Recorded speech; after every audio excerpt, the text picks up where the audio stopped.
Bonjour à tous au programme. Aujourd'hui, on va aller analyser Walt Disney. Walt Disney qui est sur un potentiel point bas. On ira voir ce qu'elle peut nous donner ces prochaines semaines, ces prochains jours. On ira l'analyser en hebdomadaire, en journalier. Et puis comme d'habitude, en fin de vidéo, on ira voir le CAC 40 pour le marché français. On ira faire le point sur le SP500 et le Nasdaq pour les marchés américains. Ça bouge en ce moment sur les marchés. Il y a pas mal de volatilité.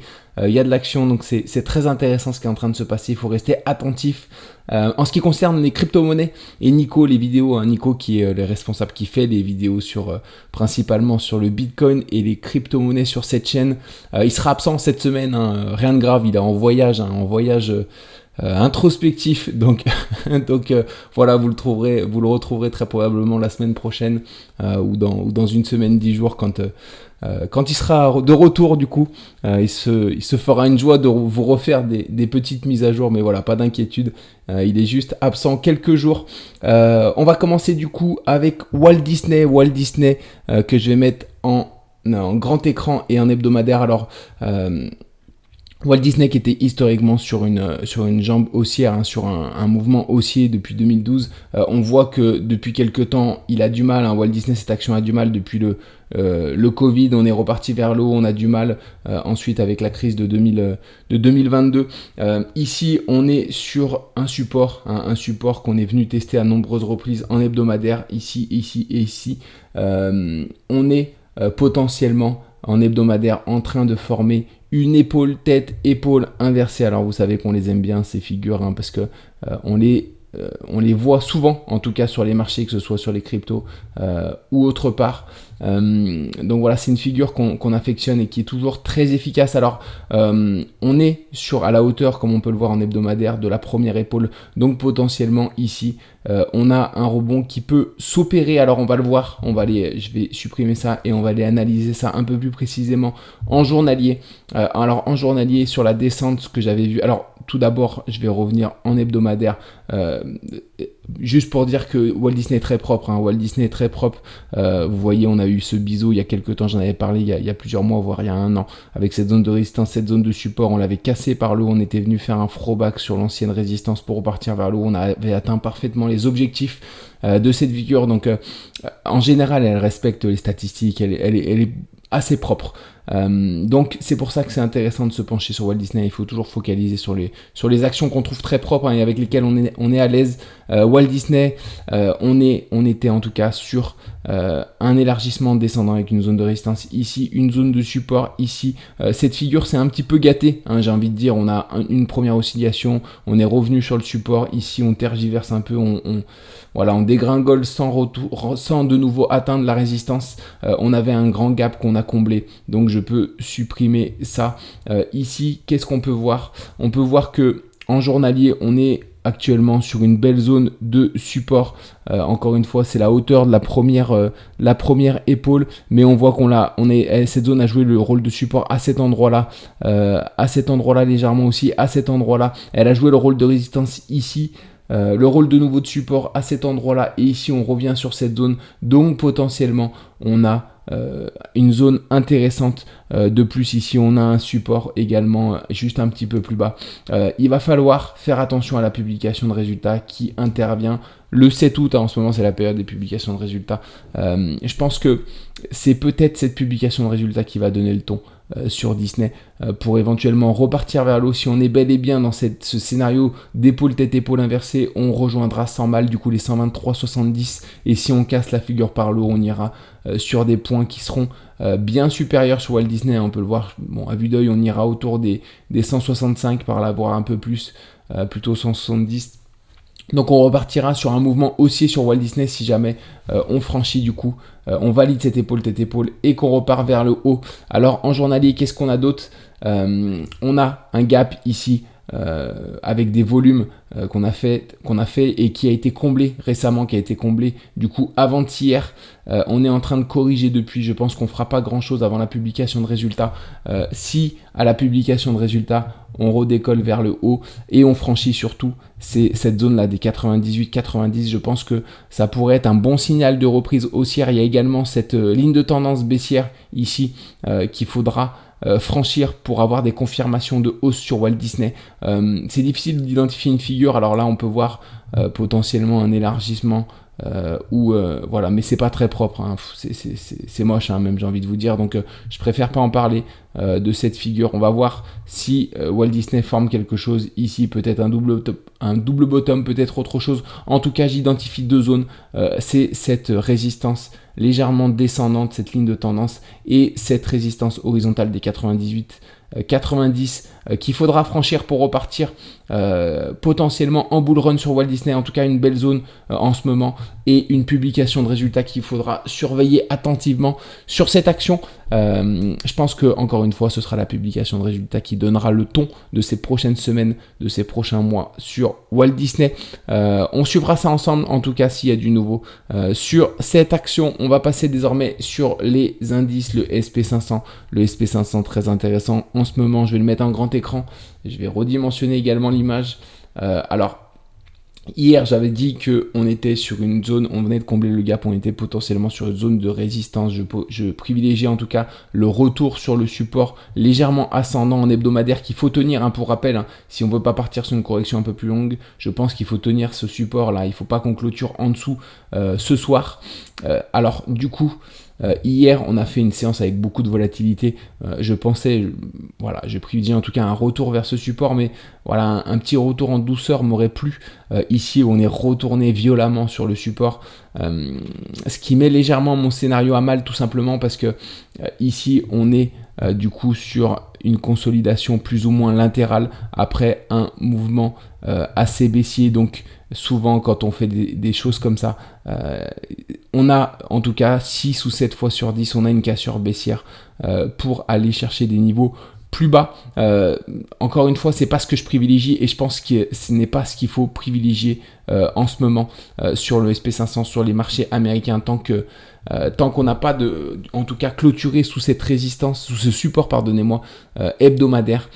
Ici, il faut privilégier le rebond. On est vraiment sur un support qui tient le coup depuis quelques temps. Si on tient ce support, on repartira sur un mouvement haussier. On aura une belle zone à franchir, en tout cas la prochaine zone à franchir pour avoir des confirmations de nouvelles hausses. Je pense qu'elle se situe autour des 550-60. Entre temps, on peut vagabonder un petit peu ici. Si, encore une fois, ce qui est important, c'est de clôturer au-dessus de ce support hebdomadaire ce soir. Si jamais on clôture au-dessus la semaine prochaine, on peut avoir une semaine avec légèrement de la volatilité pour aller chercher ces objectifs. Avant de réintégrer, toujours il faudra tenir ce support. En tout cas, ces objectifs ici sont les objectifs de ce canal, avec la résistance ici et le support ici. Ces objectifs sont les 530. Encore une fois, ça me paraît un peu délicat comme scénario, tout simplement parce que si on commence à aller chercher ce support, je vois mal comment on peut clôturer la fin de semaine prochaine au-dessus de ce support ascendant hebdomadaire. Donc je préférerais en tout cas, voilà, ça c'est mon biais personnel, je préférerais en tout cas qu'on tienne ce support même la semaine prochaine pour repartir sur un mouvement haussier, mais du coup ce mouvement latéral me laisse penser qu'on a de plus en plus de chances de casser ce support par le bas. On va suivre ça en tout cas attentivement. Le plus important pour le moment, il faut rester dans l'instant présent, c'est la clôture de ce soir. Il faut qu'on clôture absolument en hebdomadaire au-dessus de ce support. Si on a une clôture violente en dessous avec des volumes, il faudra se méfier la semaine prochaine parce qu'on aura potentiellement encore une fois en hebdomadaire une correction de plus grande amplitude à venir, en tout cas sur le SP500. On va suivre ça en tout cas. On va aller voir le Nasdaq. Le Nasdaq, c'est simple, c'est à peu près le même scénario. Le Nasdaq, pareil, que je vais mettre. Alors, je vais d'abord le mettre en hebdomadaire pour vous montrer du coup ce support qu'on est en train de tenir pour le moment, ce support ascendant qu'il faut tenir également si on ne veut pas repartir sur une consolidation un peu plus longue dans le temps. On va la voir en journalier. On va voir le Nasdaq du coup en journalier. On a tenu également hier cette zone. Je m'attendais aussi à un comblement de ce gap. Ici, on a une belle résistance. Le gap n'a pas été comblé totalement. Donc, je m'attendais en tout cas à un comblement au moins partiel de ce gap avant de revenir sur le support. On a eu directement, on est revenu tout de suite sur le support assez violemment avec des volumes. Pour le moment, le support tient. Pareil que pour le SP500, il ne faut pas qu'on clôture en dessous ce soir de ce support. J'aurais préféré revenir en douceur sur le support pour repartir vers le haut. Ici, c'est un peu violent. Mais il est un peu moins alarmant, en tout cas, le Nasdaq pour le moment, que le SP500. SP500, je le trouve en tout cas un petit peu plus sain. Voilà, d'après moi, il y a un peu plus de chance encore parce qu'on consolide moins longtemps du coup latéralement que le SP500. Donc il y a de bonnes chances pour qu'aujourd'hui on voit un léger rebond, au moins technique en tout cas sur le Nasdaq. C'est ce que je privilégie en tout cas, que ce soit sur le SP500 et sur le Nasdaq. On va passer sur le CAC 40, le CAC 40 qui est très très intéressant. Le CAC 40 qui a finalement cassé par le bas la zone dont on avait parlé, les 23 245. Alors on les avait cassés ici par le bas, on était revenu. J'avais dit ici que c'était très bon signe qu'on revienne du coup au sein de cette figure, au sein de potentiellement ce triple top ici. On avait un triple top de continuation baissière, on l'avait réintégré ici, on avait un gap voilà, qui devait jouer le rôle de résistance, ça a été le cas, hein. Je m'attendais à ce qu'on rebondisse du coup sur le support pour potentiellement repartir vers le haut, ça n'a pas été le cas, on a cassé hier violemment de nouveau ce support pour aller rejoindre, pour aller combler partiellement le gap suivant qui est un petit peu plus bas et pour aller en direction du coup de l'objectif secondaire de cette grande figure, l'élargissement ascendant angle droit avec la zone de résistance ici, la zone de support ici. Cette zone, c'est les 22 545. Cet objectif est atteint 43% du temps et les objectifs également de ce triple bottom sont autour des 22 545 qui sont atteints un peu plus souvent, il me semble, entre 40 et 50, autour de 50% en tout cas. On est en bonne direction de ces objectifs. On a également comblé une bonne partie du gap, je m'attends en tout cas à un rebond ici, je nous vois mal passer et clôturer en dessous des 22 545.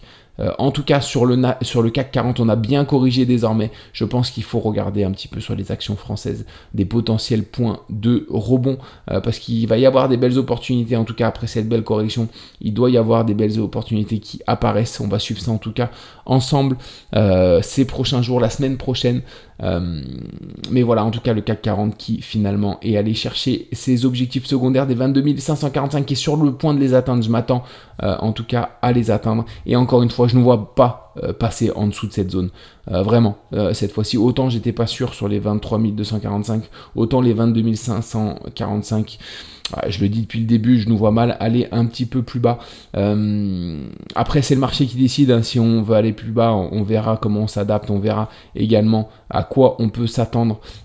Mais en tout cas, c'est pas le scénario que je privilégie. Je privilégie un rebond après l'atteinte de ce potentiel objectif sur le CAC 40. Alors, je vais tracer juste cette zone de support pour voir elle est potentiellement également sur la zone ici. Donc on a de nouveau un support supplémentaire ici d'après moi, en plus d'un support ici. Alors comme on peut le voir, on a une zone ici sur laquelle on est susceptible de rebondir, c'est la même zone de l'objectif des 22 545. C'est pour ça que je privilégie un rebond dans cette zone sur le CAC 40. Alors on va passer sur la map du coup, la map des marchés américains hier dans le rouge. Forcément on a fait une journée plutôt à la baisse. Il y a juste Meta qui a une belle publication de résultats qui fait quasiment 5%, Johnson & Johnson plus 2%, McDonald's plus 1,26%. Au niveau des contre-performances, on a des belles chutes. Nvidia plus 6,5%, mais il avait pris 12%. Hier, comme on l'a vu, on a été repoussé par la résistance, hein. J'ai fait une vidéo hier sur Nvidia, comme vous allez le voir.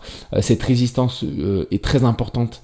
Voilà, si on la franchit par le haut, on repartira en bull run. Si elle tient, on pourrait repartir vers le bas, atteindre une très très belle zone d'investissement sur Nvidia. C'est pour ça que je la suis attentivement. Tesla qui perd 6,5% également, qui revient sur des belles zones, en tout cas après avoir cassé sa figure journalière par le haut. Nico aussi vous en a parlé de sa figure, surtout en hebdomadaire. Tesla qui est très intéressante, Nico qui l'a pris sur un point bas, félicitations à lui. Et voilà, qui est très intéressante en tout cas en ce moment, je trouve. MicroStrategy qui perd 6,36, Uber qui perd 5,35, avec Coinbase 5% également, Home Depot 2,5. Bon, voilà, une journée plutôt sanglante, hein, sur les marchés américains. En ce qui concerne les marchés français, à l'ouverture ce matin, une journée plutôt je dirais dans le rouge, hein. Dans le rouge, oui, on a Société Générale qui perd encore 3,5%, ça fait 2 séances de suite que Société Générale déguste un petit peu. Crédit Agricole moins 2,5%, Renault moins 2% avec Schneider Electric.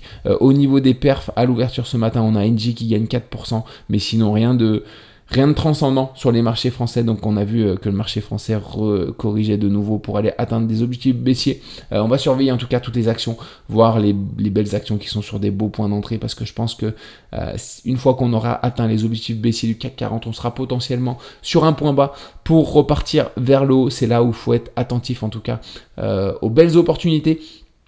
C'est tout pour moi du coup aujourd'hui, je vous souhaite une bonne journée, on se retrouve ce week-end pour le bilan de la journée du jour. Excellente journée à vous tous, à très vite.